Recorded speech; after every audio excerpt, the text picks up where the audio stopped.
भंगिया धतूरिया चढ़ैनी गंगा जल हो बाबा हो।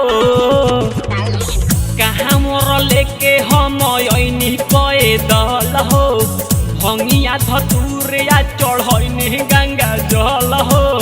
तब काहे होता हमर जिंदगी तबाह हो, तब काहे होता हमर जिंदगी तबाह हो बाबा हो।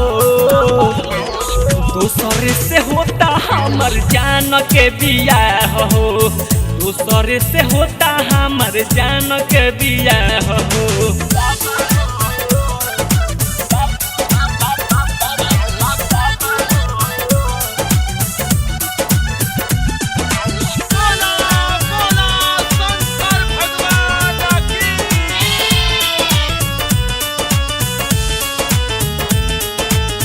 जलावा चढ़ावे बाबा ओइनी देव घर हो। तब कहे जात बाड़ी दोसर के घर हो। सुनतनी जलावा चढ़ावे बाबा ओइनी देव घर हो। तब कहे जात बाड़ी दोसर के घर हो। दिलावा में रहे हरदम उन्हें कर चाह हो, दिलावा में रहे हरदम उन्हें कर चाह हो बाबा हो। दूसरे से होता हमर जान के बियाह हो, दूसरे से होता हमर लभर के बियाह हो।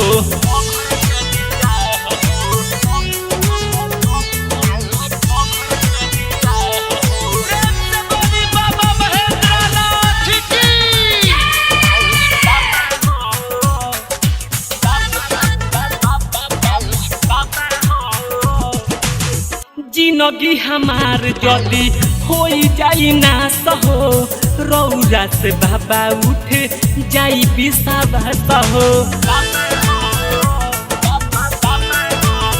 ए बाबा जिंदगी हमार जदी होई जाई नाश हो, रौरा से बाबा उठ जाई विश्वास हो।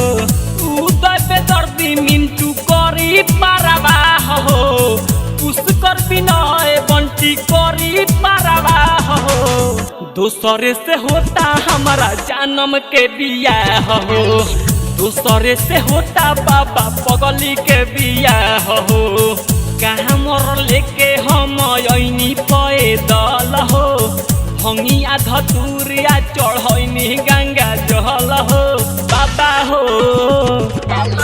कहाँ मोर लेके हम अइनी पैदल हो भंगिया धतूरिया चढ़ैनी गंगा जल हो।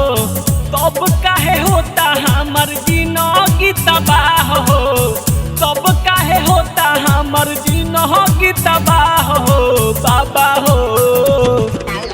दूसरे से होता हमर जान के बियाह हो, दूसरे से होता हमर जान के बियाह हो।